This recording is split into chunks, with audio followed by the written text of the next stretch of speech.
नमस्कार दोस्तों, स्वागत है आपके अपने YouTube चैनल स्टडी इंडिया पर। आशा करता हूं कि आप सभी अच्छे होंगे और आपकी पढ़ाई लिखाई भी अच्छी चल रही। तो राजस्थान जीके में अपने पहले टॉपिक कौन सा किया है, वो कौन सा किया, संभाग किए। अगर याद अभी भी नहीं हुए तो कभी भी नहीं हुएंगे। मैंने अपने हिसाब से अपने तरीके से इतने आसान बना दिए थे, आपके 10 के 10 संभाग अगर अभी भी याद नहीं होंगे तो कभी भी नहीं होंगे। याद है सारा डाटा है, आपसे यही उम्मीद है भी याद होने चाहिए। ठीक है, आज अपने करेंगे बढ़िया इंटरेस्टिंग सा टॉपिक, वो करेंगे राजस्थान की अक्षांश व देशांतर। राजस्थान का क्यों कहूं मैं, विश्व का ही मान लो। क्यों? क्योंकि अक्षांश देशांतर तो पूरे विश्व में ही है। ठीक है, और अक्षांश व देशांतर मेन ज्योग्राफी की स्टार्ट आज से हुई है। अगर अपने ज्योग्राफी की शुरुआत माने तो इस टॉपिक से ही हुए हैं, और बहुत ही इंटरेस्टिंग टॉपिक है, मजेदार टॉपिक है। क्लास को एंड तक जरूर देखना और बिना स्किप किए देखना, आपको पूरा समझा के भेज देंगे। अगर ना समझ आए तो सर बोल देना, कमेंट में बता देना सर ये बात समझ में नहीं है। ठीक है टाबरो, तो क्लास का नहीं ध्यान देना है, सारी बातें न छोड़ के ओनली 20-25 मिनट जितो भी मैं पढ़ाऊं बोर्ड का ध्यान होना चाहिए। ठीक है, तो शुरुआत करते हैं अपने श्री गणेश करते हैं अपने ज्योग्राफी की आज से, क्योंकि सबसे बड़ा टॉपिक, सबसे इंटरेस्टिंग टॉपिक यही है। तो टॉपिक का नाम क्या है? अक्षांश व देशांतर।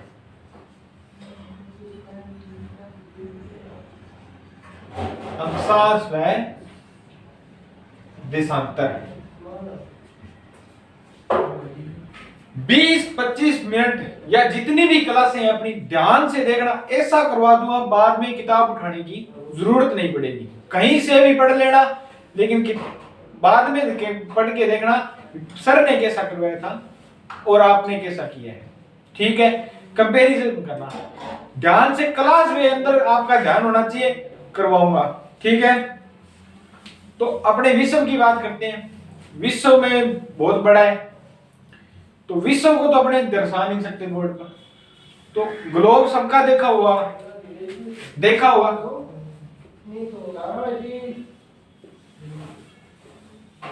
ग्लोब आपको सारा को देखियो है। अगर ना देखियो है तो थे कभी स्कूल में पढ़े होना, प्रिंसिपल ऑफिस में पढ़े होना, देखे होना। कई ग्लोब होते हैं वो बड़े होते हैं, तो उनको अपने दर्शा नहीं सकते। ठीक है,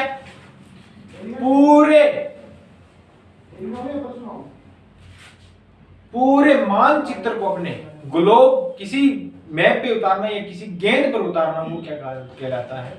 ग्लोब कहलाता है। क्या कहलाता है? ग्लोब कहलाता है। ग्लोब क्या है?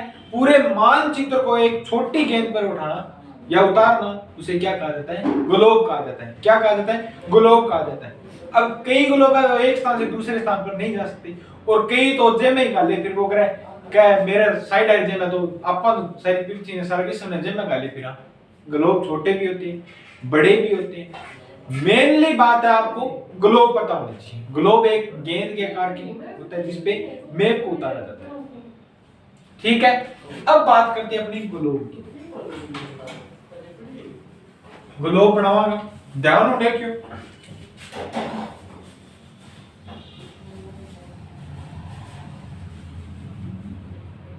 सही कौन है? दोबारा बनाओ, दूसरा बनाओ, दो बार दूसरा बनाओ।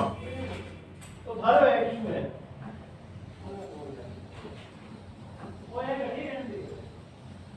ये क्या है ग्लोब? ओहो, सुनो बड़े, ये क्या है? ग्लोब। क्या है? ग्लोब। बड़े छोटे कोई नहीं, आपका काम चला लेना। ठीक है, ये क्या है? ग्लोब। तो पुराना बूढ़िया गेंदा बाने बाबड़ा ध्यान थोड़ी हो, विभाग की कोई दिशा सूचक यंत्र थोड़ी हो, किसी किली दिशा है। तो वे एक तारो देखता, वो कौन सा तारा? ध्रुव तारा। ध्रुव तारा देखते थे, वो ध्रुव तारा एक जगह स्थिर रहता है। ठीक है, और पृथ्वी घूमती है उसके नीचे। तो ध्रुव तारा जिस तरह देखा जाता था उसे क्या कहा जाता था? उत्तर। तो सबसे पहले दिशा कौन सी आई? उत्तर।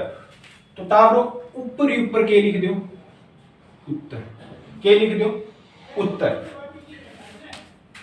उत्तर लिख दो, ठीक है। उत्तर आपकी कॉपी के ऊपर ही ऊपर लिख दो के उत्तर, क्या लिख दो उत्तर। और इसके अपोजिट साइड में क्या लिख दो? दक्षिण, क्या लिख दो डालो? दक्षिण। समझ गया? सबसे पहले कौन सी दिशा आई? उत्तर लिख दो, और नीचे कौन सी दिशा लिख दो?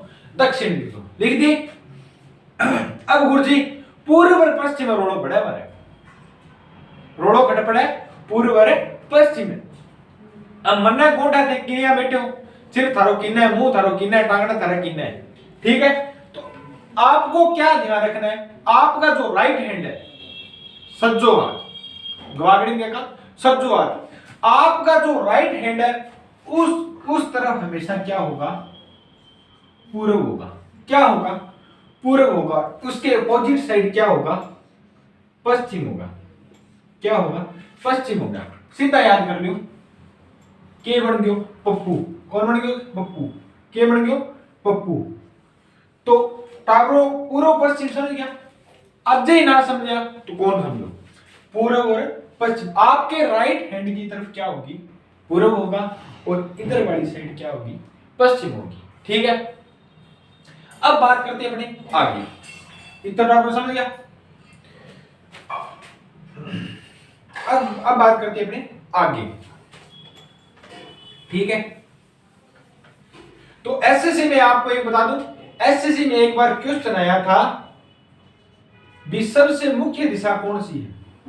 कौन सी है सबसे मुख्य दिशा? कौन सी है? आपको ऑप्शन दे दिए थे उत्तर, पूर्व, दक्षिण, पश्चिम। उत्तर, पूर्व, दक्षिण, पश्चिम चारों दिशा में ऑप्शन दे दिया। तो आप लोग बताओ सारों मुख्य दिशा कैसी? सारों मुख्य दिशा कई तो विद्वान बीटे घने विद्वान बने, क्यों क्वेश्चन आ गयो। कोई एग्जाम में एक बार क्वेश्चन छप जाता है ना, तो उसका नया नया तर्क ढूंढते हैं, क्योंकि कईयों को आंसर आता नहीं। लॉजिक होना चाहिए किसी क्वेश्चन के पीछे। कोई भी एग्जामिनर आपको क्वेश्चन देता है उसके पीछे लॉजिक होता है, क्यों देता है, इसका आंसर भी पूरा पता होना चाहिए। तो आपको ये क्वेश्चन दे दिया, ठीक है, क्वेश्चन दे दिया। तो कई विद्वान आकर दिल्ली साइड सूरज उगा वो तो पूर्व दिशा, तो मुख्य दिशा किसी अपनी पूर्व, क्योंकि सारा सूर्य ने जल चढ़ावा सुबह सुबह, सारा मानी मुख्य पूर्व। सारों मुख्य दिशा टाबरो किसी हुए थनवे बात तो मिला मिटा के थमता हूं योगी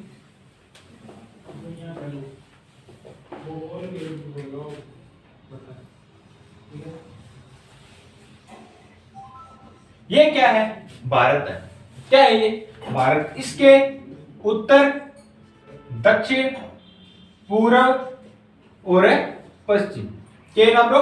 उत्तर, दक्षिण, पूर्व, पश्चिम। लगभग राजस्थान कहां पे है? यहां पे। कहां पे है? यहां पे। उत्तर और पश्चिम के मध्य है। तो आपने राजस्थान की स्थिति कैसी है? उत्तर पश्चिम, उत्तर पश्चिम दिशा की ओर स्थिति है वो है आप लोग।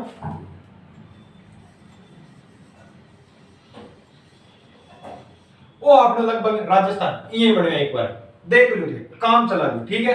ये अपना क्या है? राजस्थान। ये क्या है अपना? राजस्थान। लगभग बन गयो, काम चलाना समझो ना एक बार, ये ना देखियो चित्र की सोच बने। ये क्या है अपनी? यहां पर लगभग थार का मरुस्थल है, ये अनूपगढ़ नंबर है, ठीक है। अगर अपने बात करें, ये थार का मरुस्थल हो गया। तो अपने ज्योग्राफी किसी ने पढ़ी होगी तो आपको पता होगा, अपने कहते हैं थार का मरुस्थल राजस्थान में किस ओर है? उत्तर पश्चिम की ओर है। किस ओर है? उत्तर पश्चिम की ओर है। ओके है, हड़ौती का पठार है। ये क्या है? हड़ौती का पठार। अपने क्या कहते हैं? हड़ौती का पठार राजस्थान की किस ओर है? दक्षिण पूर्व की ओर। कभी आप क्यों कौन का भी पूर्व दक्षिण की ओर है, उत्तर पश्चिम की ओर है। तो आई तो बात मुन्ना समझनी, आई तो बात आप लोग समझनी क्यों कौन कहा। मेन बात तो है आ, क्यों कौन कहा। तो आ समझो क्यों कौन कहा।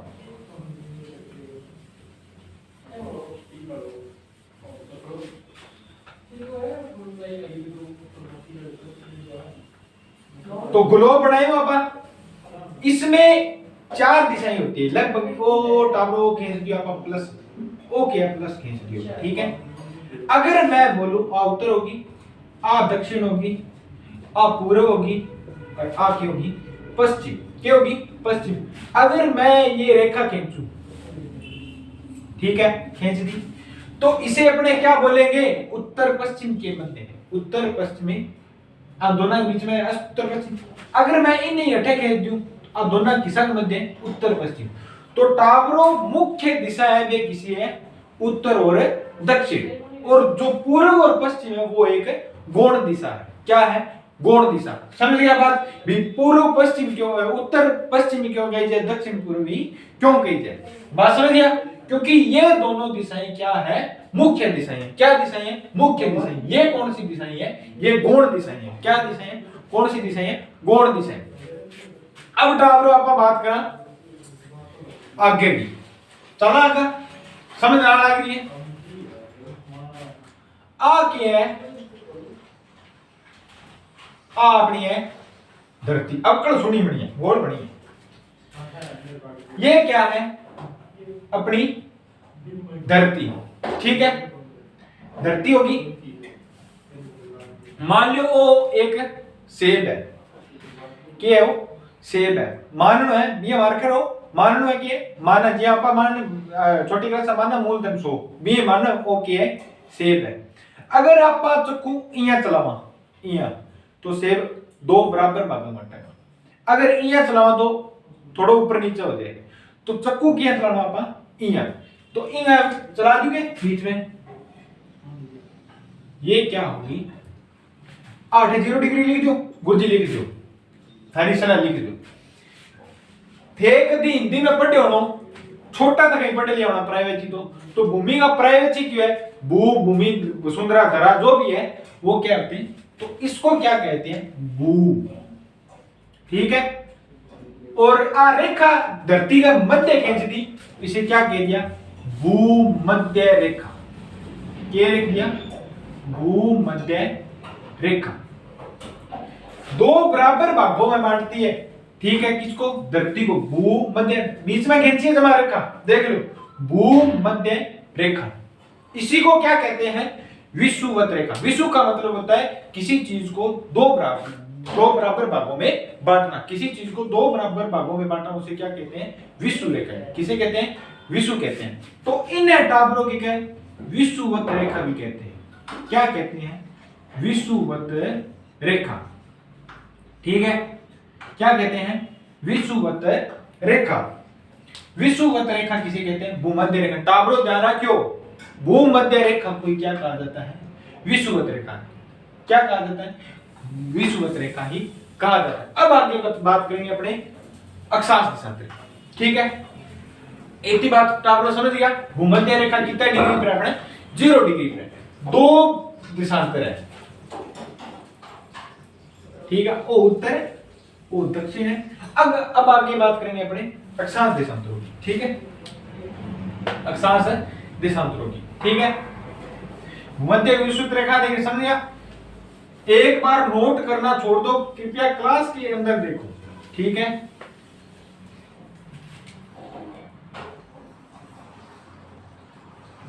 ये क्या है अपनी धरती है, ठीक है, इनमें यहाँ रेखा है, यहाँ घनी रेखा है, ठीक है, यहाँ 0 डिग्री, ठीक है।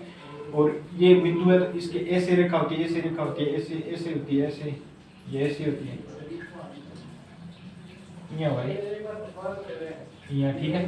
तो अब एक है अक्षांश और देशांतर। अब जिसको पता नहीं है अक्षांश पढ़ा हुआ है अक्षांश खड़े हुआ है, बार टावरा ने तैयारी करने की बहुत जरूरत है कि अगर उनको ये भी नहीं पता है अक्षांश देशांतर कैसे होते हैं, कौन सी रेखाएं अक्षांश देशांतर होती है, तो उनकी तैयारी करने की बहुत जरूरत है। होना ये नौकरी को नहीं लगी जाए। तो मैं क्या कहते बेटे सिखाने खाते बेटे सिखावांगा, सारा नहीं सिखावांगा, तो सीखो। अब करेंगे अपने अक्षांश व देशांतर, अक्षांश व देशांतर, ठीक है।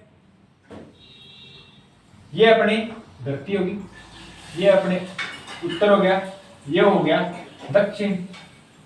8 टावरों की स्थिति में 0 डिग्री खींचती, इन्हें पूरब हो गयो और इन्हें हो गयो पश्चिम। आ 0 डिग्री है, ठीक है।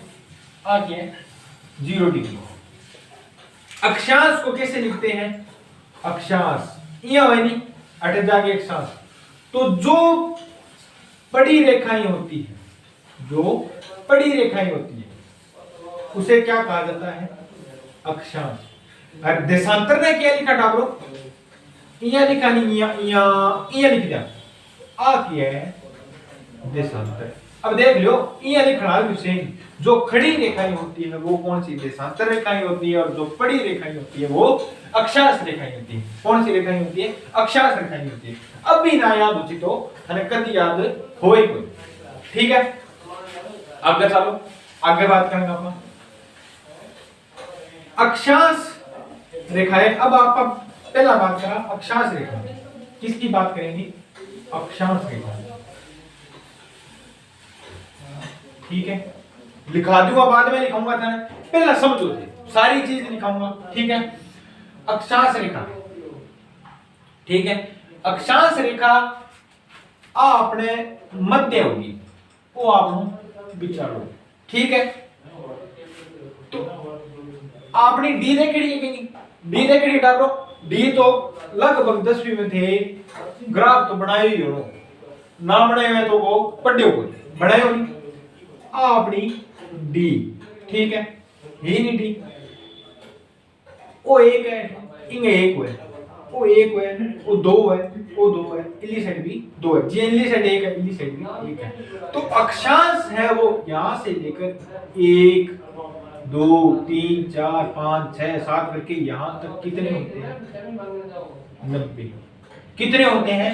90 होते हैं। कितने होते हैं? 90। अगर जो अक्षांश ऊपर की ओर है, उत्तर की ओर है, उसे मैं क्या कहूंगा? उत्तरी अक्षांश। क्या कहूंगा? उत्तरी अक्षांश। ऐसे ही नीचे रखाई है, नीचे डाल रही है, नीचे हटो 1 2 3 4 5 6 7 8 9 10, एक हटते ही है 90। 90 थे। तो नीचे क्या है? दक्षिण। इसे मैं क्या कहूंगा? दक्षिणी अक्षांश। क्या कहूंगा? दक्षिणी अक्षांश। और ये है जहां पे ये दोनों आपस में ऐसे हैं, तो इसे क्या कहेंगे? ध्रुव कहेंगे। क्या कहेंगे? ध्रुव। मेन 90 डिग्री को क्या कहते हैं? ध्रुव। ये उत्तरी ध्रुव होगा और ये क्या हो गया? दक्षिणी ध्रुव हो गया। क्या हो गया? दक्षिणी ध्रुव हो गया, ठीक है। तो आपको समझ आ गई तो वीडियो लाइक कर दो। ये क्या हो गया? आ 1 डिग्री रेखा है, क्या होगी? 1 डिग्री रेखा। ये ऐसे है रेखा, ऐसे रेखा है, ठीक है। ये ऐसे रेखा है, ऐसे रेखा है, ठीक है। अब कई टाबरियां गए, कई टाबरियां बोलो जीके पढ़ ले, बोलो याद हो जाए। तो आपने कभी जीके पढ़ाओगे तो अपने राजस्थान में डूंगरपुर बांसवाड़ा से कर्क रेखा होकर गुजरती है, 23.5 डिग्री से गुजरती है। कई का देख गया होगा रेखा किसी का है। तो बच्चों ये काल्पनिक रेखाएं होती है। क्या होती है? ये एक प्रकार की काल्पनिक रेखाएं होती है जो अपने ग्लोब में देख सकते हैं। इसके द्वारा ही अपने स्थिति का ज्ञान का पता होता है। अब थे आगे बढ़े, देखो बटे की ना देना कि मैं तो डूंगरपुर के गांव के बांसवाड़ा चीखली चूखली गांव में बटे जाके हैं, तो बटे कौन लाता है टाबरो? कौन लाता है, ठीक है। ए क्या होती है? ये इनके आगे काल्पनिक शब्द एक लगा होता है। क्या ये काल्पनिक? जो जैसे अपने सीरियल देखने हैं, ये सभी काल्पनिक घटनाएं हैं। इस पर पूरा ध्यान है। देखो बे जगह नाटक नूटक देखे काल्पनिक हुआ है, सच्ची ना मान लियो, तो क्या ये काल्पनिक रेखा है। हर टाबरो छोरी खासकर पढ़ना है, नाटक कौन देखना, ठीक है। तो ये सभी क्या है? काल्पनिक रेखा है, ठीक है। अक्षांश के बारे में बात कर रहे हैं, पहले देशांतर अपने बाद में करें, पहले अक्षांश के बारे में, ठीक है। ऐसे ऐसे चलते जाएंगे, 1 डिग्री 2 डिग्री 3 डिग्री 4 डिग्री, ठीक है। इन्हें मिटाओ दो के गुरुजी मिटाओ दो, ठीक है। ऐसे चलते जाएंगे तो ये यहां तक लगभग क्या हो गया? 23.5 डिग्री। क्या हो गया टाबरो? 23.5 डिग्री, ठीक है। इसे क्या कहते हैं अपने? कर्क रेखा, ट्रॉपिक ऑफ कैंसर। क्या कहते हैं? कर्क रेखा।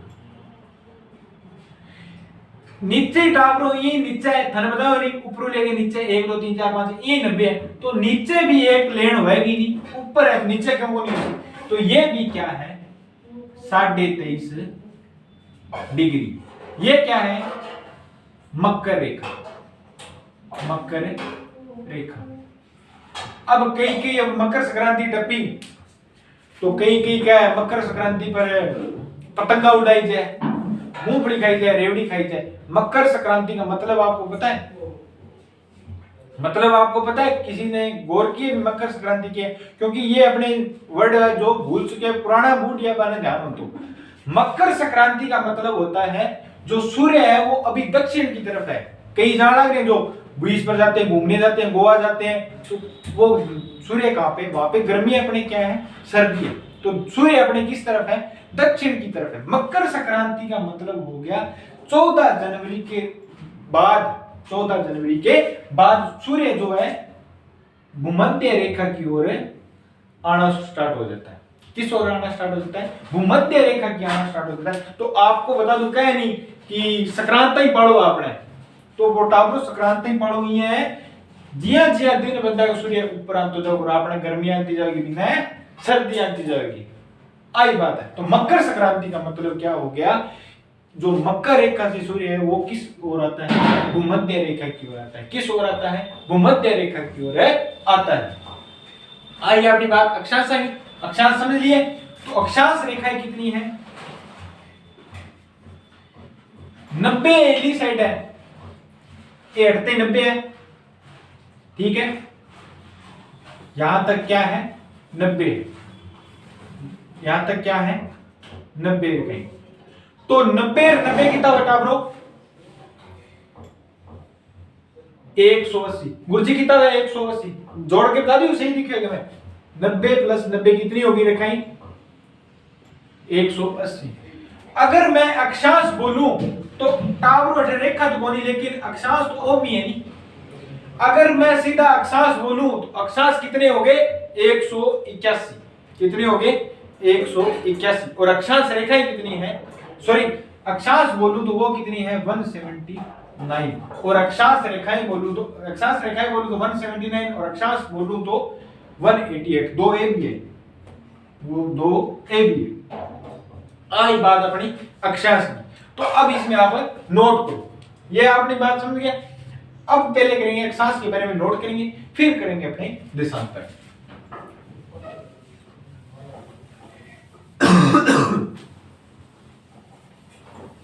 समझ तो आ रहा है बेटा ब्रो अगर समझ आए तो वीडियो को लाइक करना ठीक है। अब अपने नोट करो अक्षांश के बारे में नोट करो। रेखा खींची थी अपन पूर्व से लेकर पश्चिम पूर्व से पश्चिम की ओर खींची गई काल्पनिक रेखाएं पूर्व से पश्चिम की ओर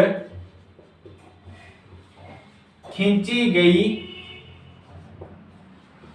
काल्पनिक रेखाएं काल्पनिक है ना ब्रो काल्पनिक रेखाएं क्या कहलाती हैं अक्षांश कहलाती हैं। क्या कहलाती हैं अक्षांश कहलाती हैं। भारत विश्व के किस ओर है उत्तरी अक्षांश में है। विश्व में भारत किस ओर है उत्तरी अक्षांश है। ये अपने इंडियन ज्योग्राफी में पढ़े लेकिन अपने राजस्थान की बात करें तो राजस्थान के बारे में ही पता करिए ठीक है। तो भारत उत्तरी अक्षांश में ये राजस्थान दक्षिणी में होती तो भारत में राजस्थान भी उत्तरी अक्षांश की ओर ही है विश्व में ठीक है। अक्षांशों को दो भागों में बांटने वाली रेखा कौन सी है। अक्षांशों को दो भागों में बांटने वाली रेखा है विषुवत रेखा या भूमध्य रेखा। कौन सी रेखा भूमध्य रेखा ठीक है। और अक्षांशों की संख्या कितनी है तो 180 प्लस 181 और अक्षांश रेखाओं की संख्या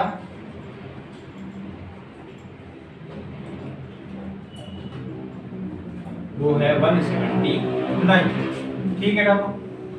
आपने लगभग धरती होगी, ठीक है, ये अक्षांश है, ये 1 डिग्री होगा, ये 2 डिग्री हो गया, ये 3 डिग्री हो। 1 डिग्री से 2 डिग्री जाने के मध्य कितनी दूरी होती है? तो 2 अक्षांशों के मध्य, वो एक अक्षांश हो गया, वो 2 अक्षांश हो गए, 1 डिग्री और 2 डिग्री। एक अक्षांश से दूसरे अक्षांश के बीच में दूरी कितनी होती है? तो वो होती है 111 किलोमीटर। कितनी होती है? 111 किलोमीटर। तो लिखो 2 अक्षांशों के मध्य दूरी,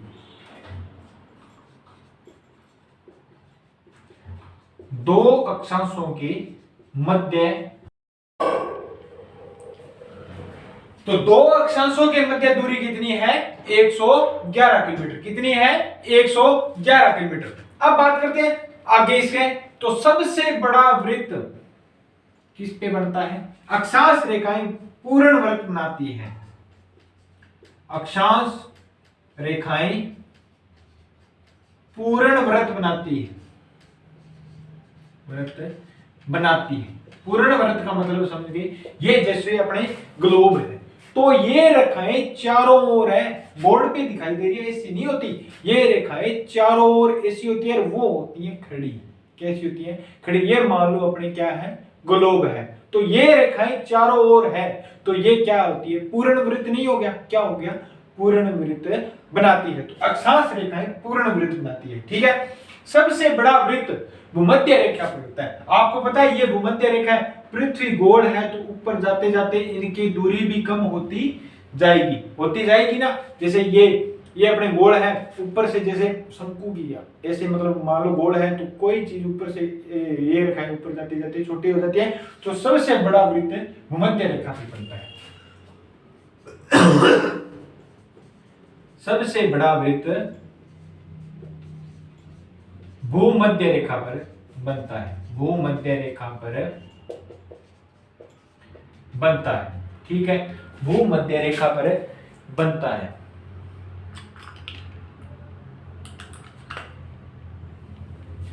भूमध्य रेखा पर बनता है। सबसे बड़ा वृत्त किस पे बनता है? भूमध्य रेखा पर बनता है।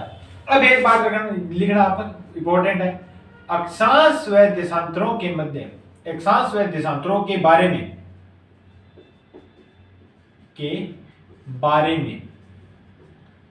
सर्वप्रथम किसने बताया?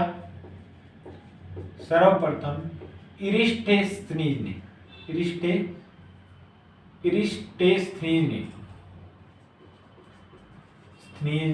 बताया। इरिस्टेस्थनीज कोई वैज्ञानिक थे, उन्होंने बताया। और भूगोल के जनक भी किसे कहा जाता है? इरिस्टेस्थनीज कहा जाता है। तो आज अपने क्या की? अक्षांश किए। कल करेंगे अपने देशांतर। क्यों करेंगे? आज थोड़ा गला भी खराब है, और देशांतर कल करेंगे। आज वाली क्लास अगर समझ आई है, तो आज जो बच्चे क्लास देख रहे हैं वो कल वाली क्लास जरूर देखना। और जिन बच्चों के पास बीए में ज्योग्राफी है, और जो राजस्थान की जो कोई भी एग्जाम की तैयारी कर रहे हैं, उनके लिए एक बार में बस क्लास देखने की जरूरत है। पूरी जिंदगी भर नहीं भूल पाओगे, ऐसी ज्योग्राफी करवा दूंगा, ठीक है। पर क्लास डेली देखनी है, ठीक है। तो आज के लिए इतना ही। जो बच्चे नए हैं वो पुरानी क्लास में भी देख लेना। सभी ट्रिकली बेस बताया, जहां पे ट्रिक लगेगी ट्रिक बताऊंगा, और जहां पे लॉजिक लगेगा लॉजिक भी बताऊंगा। आज के लिए इतना ही। जय हिंद, जय भारत।